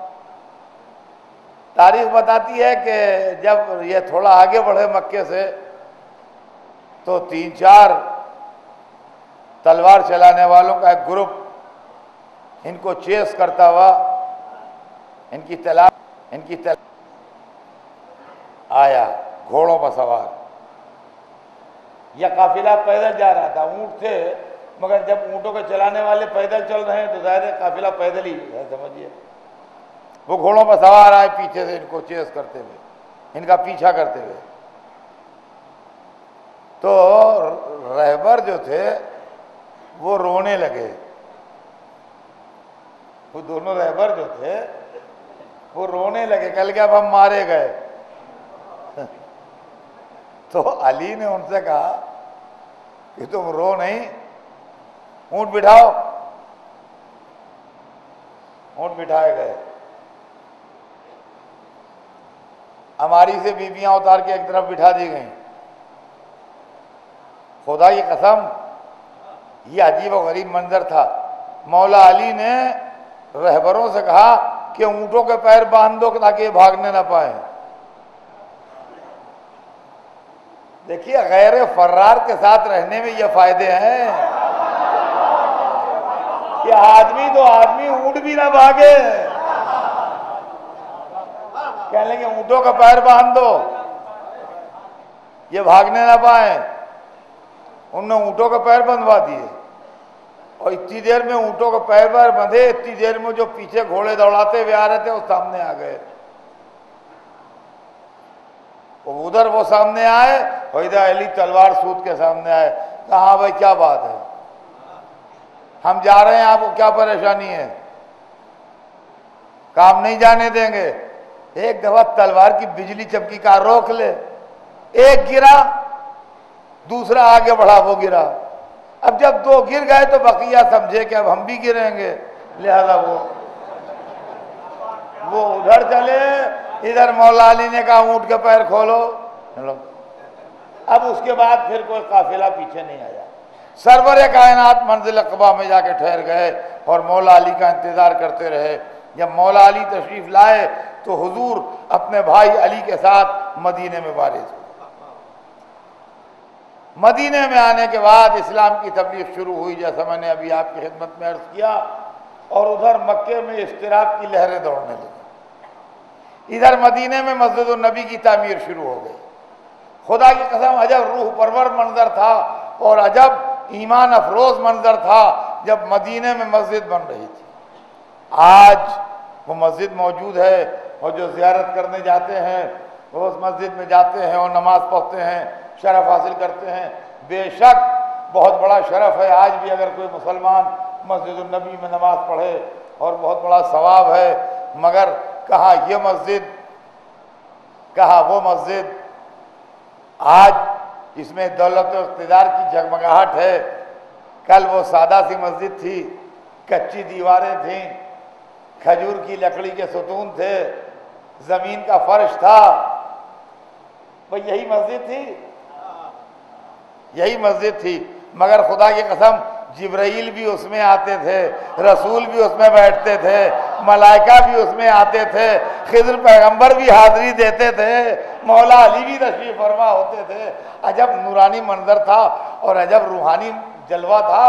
اور تاریخ بتاتی ہے کہ جب مسجد بن کے تیار ہوئی تو کیا خوشی کا دن تھا مسلمانوں کے لیے کہ آج پہلی مرتبہ ہمارا اپنا ٹھکانہ بنا ہے۔ مکے میں اپنا نہیں تھا، سب بڑائی جگہ تھی، لہذا آج کیسا بھی صحیح، اس سے بحث نہیں، وہ کچی مسجد صحیح، لیکن دیواریں کچی ہوں ایمان پختہ ہے۔ کہ ہماری اپنی مسجد ہے، اپنا گھر ہے، اور اب یہاں سے وہاں تک مسجد بھری ہوئی۔ سرکار دو عالم تشریف فرما ہے اور تمام مسلمان بیٹھے ہیں، ایک سے ایک عرب بیٹھے ہیں، ایک سے ایک قریشی بیٹھے ہیں، ایک سے ایک ہاشمی بیٹھے ہیں، ایک سے ایک لوگ بیٹھے ہیں، مہاجر و انصار حاضر ہیں۔ اور اب ذرا دیر میں نماز کا وقت آنے والا ہے اور ہر ایک انتظار میں ہے کہ اب دیکھیں حضور اذان کے لیے کس کو حکم دیتے ہیں۔ اس لیے کہ مسجد میں دو پوسٹیں ہوتی ہیں، ایک پیش نماز کی، ایک مؤذن کی۔ پیش نماز اللہ نے اپائنٹ کر دیا، سرور کائنات اس مسجد کے پیش نماز ہیں، اپائنٹڈ بائی گاڈ، لہذا اب پیش نماز تو کوئی اپائنٹ کرے گا نہیں، وہ تو اللہ اپائنٹ کر چکا۔ مؤذن کے لیے پیش نماز کو الاؤ کیا کہ تم اپائنٹ کرو، پیش نماز اللہ نے اپائنٹ کیا، مؤذن کو رسول سے کہا تم اپائنٹ کرو۔ اب ہر ایک انتظار کر رہا ہے، دیکھیں کس کو آواز دیتے ہیں، دیکھیں کس کو آواز دیتے ہیں۔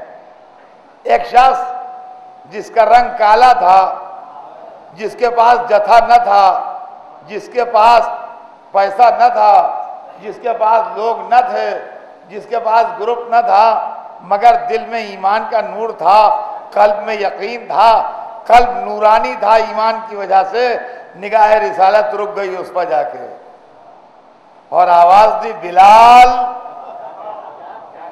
اور بلال کانپتے ہوئے اٹھے، آقا حکم کا آزاد ہو۔ عزیزان گرامی، دنیا اسلام کو بادشاہوں سے سمجھتی ہے، اسلام کو رسول اللہ سے سمجھیے۔ آپ سوچئے کہ یہ کالا غلام کتنا انکریج ہوا ہوگا جب سرور کائنات نے عربوں کی موجودگی میں، سرداروں کی موجودگی میں، طاقتوروں کی موجودگی میں اس کو آزاد دینے کا حکم دیا ہوگا۔ یہ ہے اسلام کی اصلی بنیاد کہ جو ایمان کی بنیاد پر چلتا ہے، دولت کی بنیاد پر نہیں چلتا۔ بلال آزاد ہو۔ بلال نے آزادی،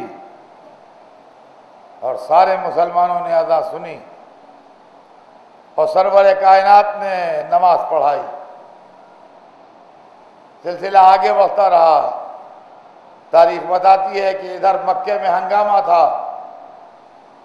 یہاں تک کہ سن 2 ہجری میں مکے والوں نے 1000 کا لشکر مرتب کر کے سرور کائنات کو قتل کرنے کے لیے مکے سے لشکر روانہ کیا۔ مکے میں پیسے جمع ہوئے، چندہ ہوا، بڑے بڑے طاقتور جمع کیے گئے، پیسے والوں نے دل کھول کے پیسے دیے، بہادروں نے تلواروں پر سیکل کی۔ مکے میں ایک اعلان ہوا کہ لشکر محمد کا سر لینے جا رہا ہے، محمد کا سر لینے جا رہا ہے۔ 1000 کا لشکر مکے سے چلا۔ مدینے میں اطلاع آئی کہ مکے سے 1000 کا لشکر نکلا ہے مدینے پر حملہ کرنے کے لیے۔ مسلمان جمع ہوئے، سرور کائنات کے لشکر میں ٹوٹل 313 آدمی ہوئے۔ حضور 313 آدمیوں کو لے کے مدینے سے نکلے۔ بدر نام کا ایک کنواں تھا مدینے سے تھوڑا آگے بڑھ کے، اس لیے وہ میدان بدر کہلاتا تھا۔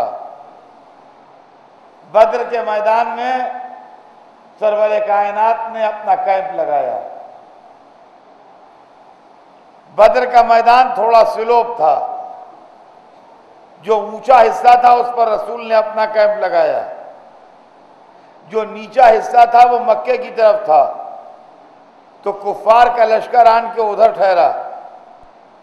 1000 کا لشکر ادھر، 313 مسلمانوں کا لشکر ادھر۔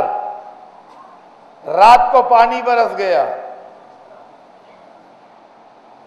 زمین تھی ریتیلی، لشکر اسلام والی زمین پر پانی برس کے بہہ گیا۔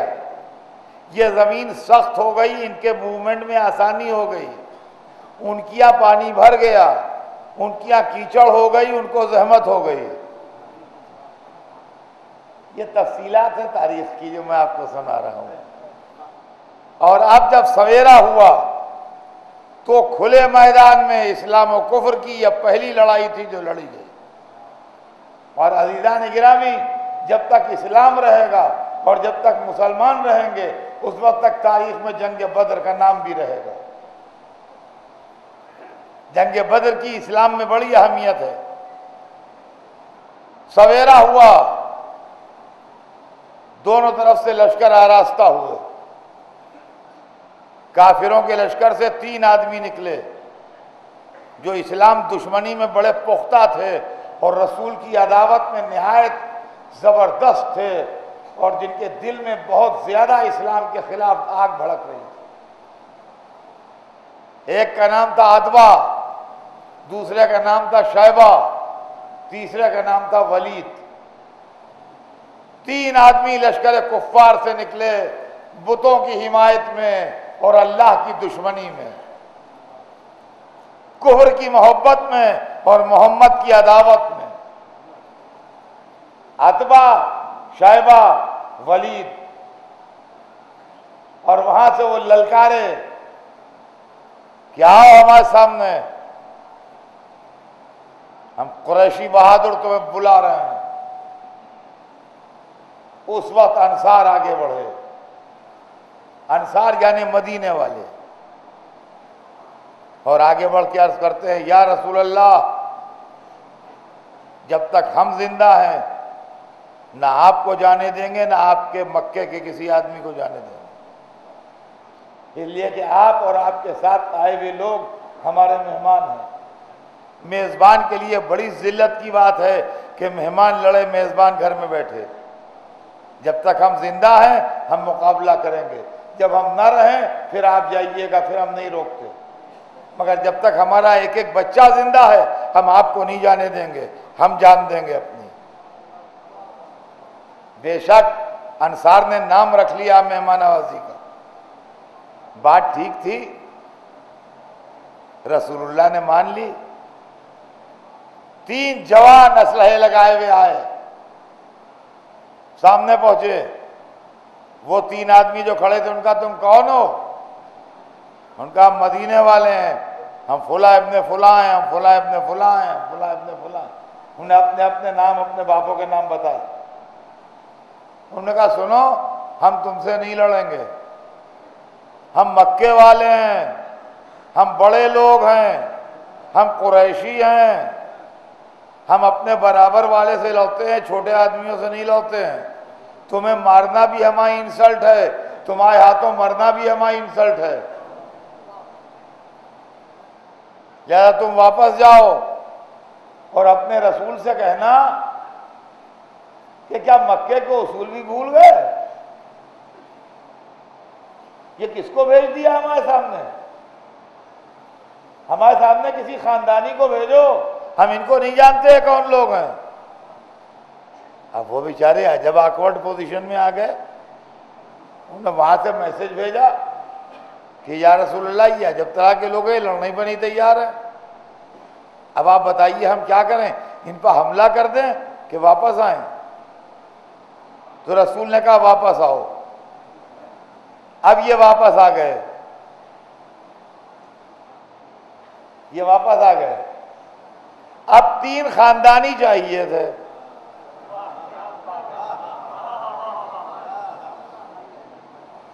جو لڑنے کے لیے جائیں۔